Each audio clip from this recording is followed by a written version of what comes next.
Hey everyone, Trent here. Along with Julia. Welcome to the Fandom Zone, and we have checked out an early screening of Maleficent 2. Mistress of Evil. We've got the horns on here, and it's the follow-up to the 2014 movie starring Angelina Jolie, Queen Angie, and this time, along with Queen Michelle Pfeiffer. Pfeiffer. God, two legends going at it. Battle of the Queens. Battle of the Queens. Who's going to win?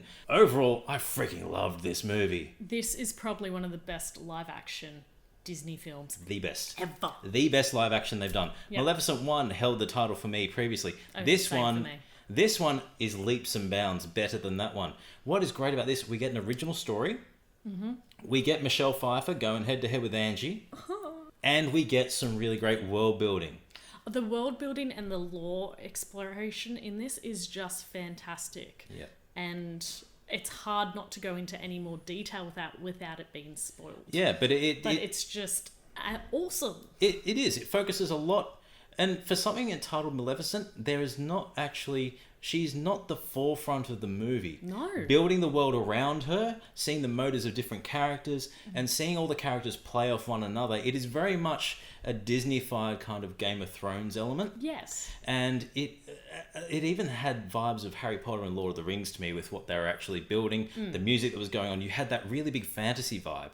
And everyone did really well. And it showcased so much of what these live-action movies can have as potential to do original tales.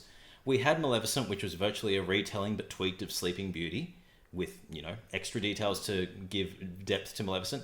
This focuses even further to give more depth to the character and builds the extra world. The two kingdoms wanting to reunite. Basically, the story sees this is very early on in the movie, like in the first 2 minutes.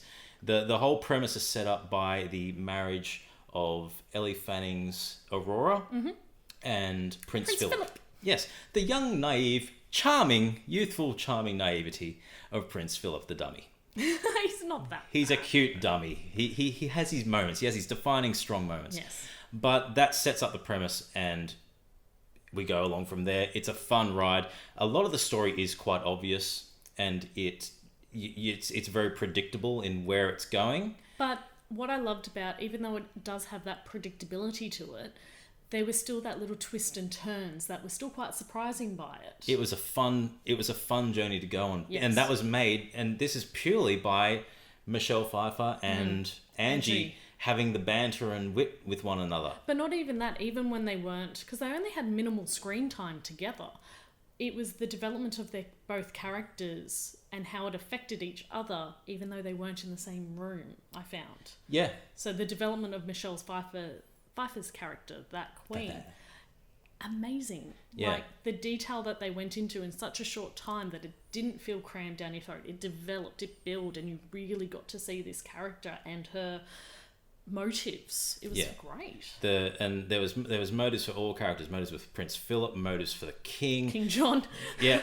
But there was just motives for everyone, and even sub characters and side characters like Chetwilt Ejiofor, and Ed Skreen's characters. They had their own agendas, their own motives, and that's what I mean. It's like a Game of Thrones. People are vying for different elements of the kingdom and manipulate those above them. Yeah, yes. and it plays onto events in the first film. It plays onto events that occurred previously. We learn more about Maleficent's origin, and yeah, it's just really well. The performances are so strong. We've spoken about Michelle Pfeiffer and Angelina. These two actors can stand on the screen. They don't have to say a damn word to one another. They just have a presence, and that conveys so much emotion.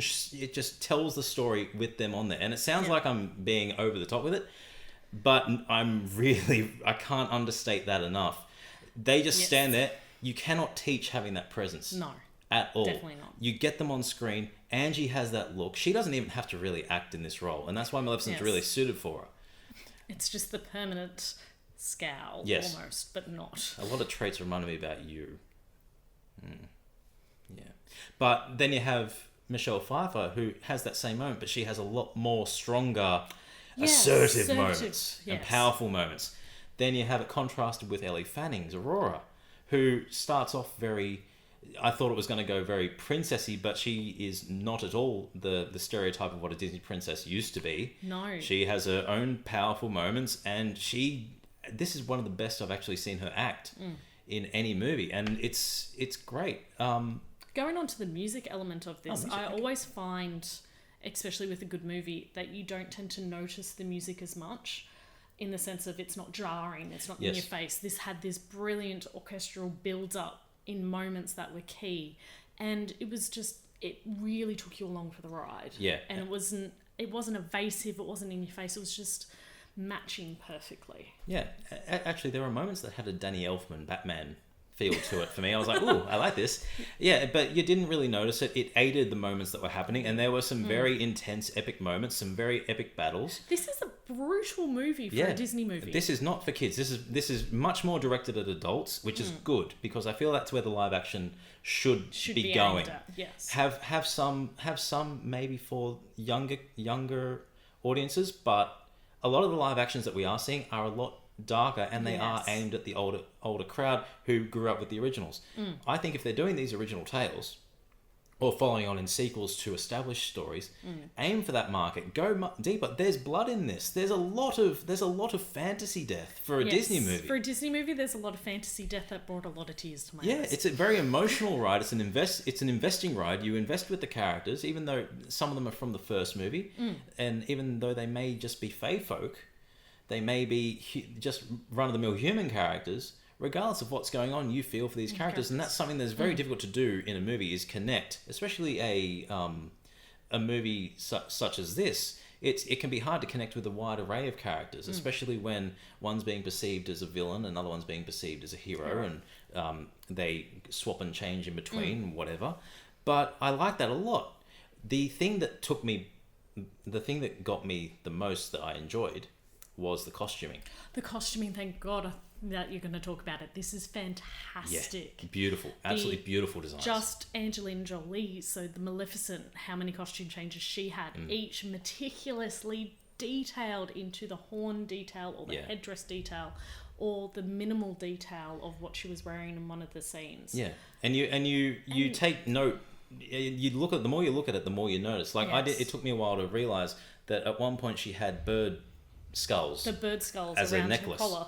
Yes, yeah, and it's gorgeous. It was just really interesting. And then looking at Michelle Pfeiffer's details in the dress and the meticulous pearls that were woven in through the hair. And then you have Elle Fanning's Aurora. Aurora, and the softer details of the much simpler and plain, but still a lot of detail in lace and flowers, and oh my God, it's amazing. Yeah, there was just so much to love about this movie. It was visually stunning. There was some moments of CGI that was kind of hit and miss, especially when they went for more darker color palettes. That's where I wasn't a big fan, because it was quite difficult to see. Even though it suited the tone, I felt like that's where some of the budget might have skimped out in covering up some of the issues. Yes, I remember this. I know the scene you're talking about when they're flying through. Yes. But everything else, really great. Everything else, absolutely stunning. The designs of the characters they picked up even from 2014. The Ent characters have so much more designs in the emphasis in the bark, and just everything's great. Everything's great. Absolutely love this movie. I can barely fault it. I really enjoyed it, and I think everyone hopefully will too. Yeah. If you enjoyed Maleficent 1, you're gonna love this for sure. Way better. I loved it way more. What would you give it out of 10? I'd give it a solid 9. Solid 9? I thoroughly enjoyed it. Solid 9.5. I loved this, and I really want to watch it again. Okay. Like, very few movies this year I've wanted to go and rewatch in the cinema. This I want to rewatch again just to see all the detail and enjoy it again, because it was fantastic. That is entirely fair. Good. We differ for once. We differ. Yeah, by half a mark. Half a mark. But yeah, let us know your thoughts on Maleficent, Mistress of Evil, which comes into cinemas October 17th, I'm pretty sure. Yeah, so a couple of days, but you'll hopefully have already seen it by the time you watch this. And tell us your thoughts on the movie. Feel free to agree or disagree with our review. We love hearing your thoughts in the comments, whether you agree or not. I'm just building a positive community. And anyway, I'm Trent. I'm Julia. And as always, keep it nerdy.